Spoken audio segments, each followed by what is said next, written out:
दोस्तों, hair thinning की समस्याएं दिन पे दिन बढ़ती जा रही हैं। मेल हो, फीमेल हो, बच्चा हो, युवा हो, प्रौढ़ हो, सभी इससे चिंतित रहते हैं। किसी भी अवस्था में होने वाली मेल पैटर्न थिनिंग या फीमेल पैटर्न थिनिंग हर एक को बड़ा परेशान करती है और हम सब जानते हैं ये किस किस कारण से होती है। दोस्तों, इसका घर पे क्या ट्रीटमेंट कर सकते हैं, वो क्या इफेक्टिव वेज हैं जिनको घर पे ही करके हम हेयर थिनिंग से बच सकते हैं, आज के वीडियो में हम उन्हीं तरीकों को जानने वाले हैं। यदि आपको भी बाल पतले हो रहे हैं, आप भी परेशान हैं अपने बालों की थिनिंग से, तो आज का वीडियो आपके लिए है और बने रहिए मेरे साथ पूरे वीडियो में। आपको बहुत कुछ इस वीडियो में जानने को मिलेगा।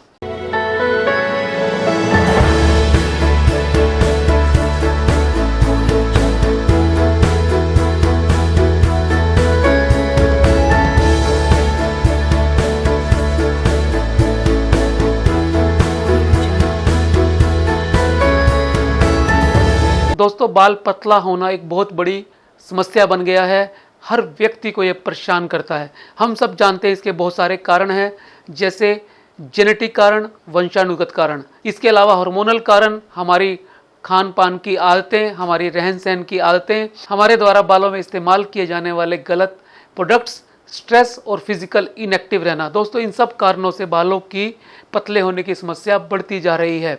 यदि हम चाहते हैं कि ये घर पे ही ठीक हो जाए, हमारी हेयर थिनिंग रुक जाए, तो अगले 10 तरीके आपके बेहद काम के हैं। आप इन्हें घर पे ही करके अपने बालों को मोटा कर सकते हैं, मजबूत कर सकते हैं, उनकी स्ट्रेंथ को बढ़ा सकते हैं, हेयर थिनिंग को रोक सकते हैं। तो चलिए जानते हैं ये 10 तरीके कौन कौन से हैं। सबसे पहला, बैलेंस्ड डाइट। दोस्तों, हम सब जानते हैं हमारा शरीर हमारी डाइट से बनता है। जैसे हमारी डाइट होती है वैसे ही हमारा शरीर होता है। अगर सही खान पान नहीं है तो शरीर बीमार हो जाता है, और यदि सही मिनरल्स, विटामिन, प्रोटीन हमारे बालों को और शरीर को नहीं मिले तो हमारे बाल भी खराब होने शुरू हो जाते हैं, पतले भी हो जाते हैं। तो आपको अच्छी डाइट के लिए संतुलित भोजन लेना है, खूब सारी दालें खानी है।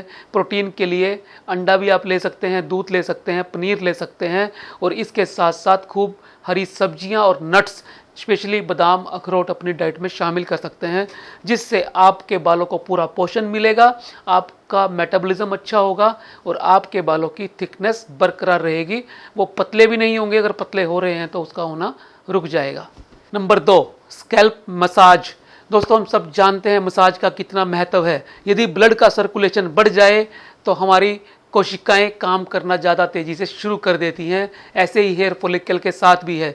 जब हम स्कैल्प मसाज करते हैं, सिर में कोई भी नेचुरल तेल जैसे coconut oil, olive oil, castor oil का इस्तेमाल करते हैं और मसाज करते हैं, तो ब्लड सर्कुलेशन बढ़ने से, खून का बहाव बढ़ने से बालों को पोषण अच्छा मिलता है, हमारे बाल थिक भी होते हैं, उनमें स्ट्रेंथ भी आती है। Number 3, avoid heat and chemical treatments.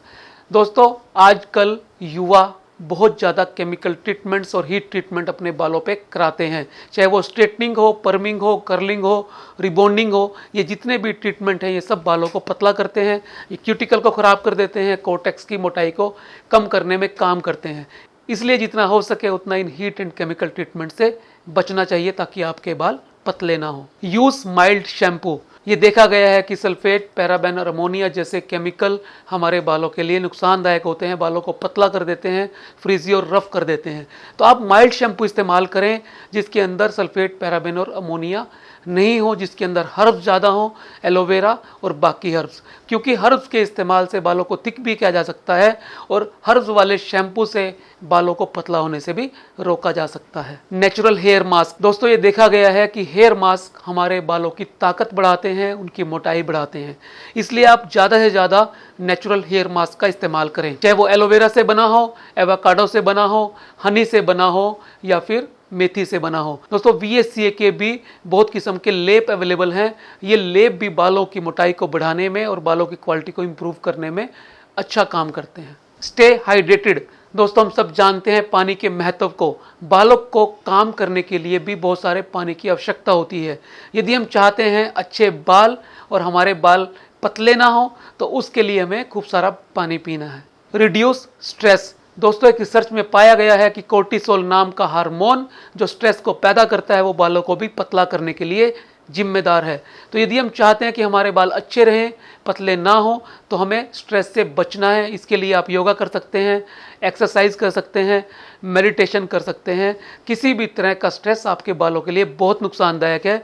Avoid tight hair style.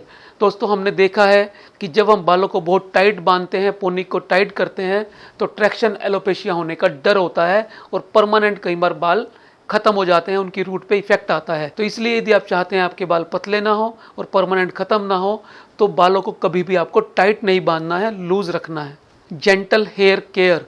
दोस्तों, आपको कॉम्ब ऐसी इस्तेमाल करनी है जिसके दांत यानी जिसके टूथ के अंदर बीच का गैप ज़्यादा हो, और दिन के अंदर आपको बहुत ज़्यादा कंघी नहीं करनी। 2 से 3 बार कंघी करना ही बहुत होती है।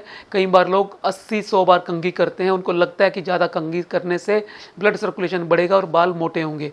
ये एक मिथ है, बल्कि बार बार कंघी करने से हमारे बालों पे थ्रस्ट आता है, वो कई बार परमानेंट भी निकल जाते हैं। और दोस्तों, अंतिम है सप्लीमेंट्स। जब आपको लगे आपके शरीर के अंदर विटामिन डी कम हो रहा है, बायोटिन कम हो रहा है, विटामिन B12 कम हो रहा है, या फिर ओमेगा 3 फैटी एसिड कम हो रहा है, और आपको डाइट से इनकी पूर्ति नहीं हो रही, तो आपको इनका सप्लीमेंट ले लेना चाहिए, उसमें कोई बुराई नहीं है। तो दोस्तों, इन 10 चीज़ों को ध्यान में रख के आप घर पे ही अपने बालों को पतला होने से बचा सकते हैं और अच्छा हेल्दी हेयर पा सकते हैं। तो दोस्तों, ये थे वो 10 तरीके जिन्हें अपनाकर आप घर पे ही बालों को पतला होने से बचा सकते हैं। मैं उम्मीद करता हूँ आपको ये वीडियो अच्छा लगा होगा।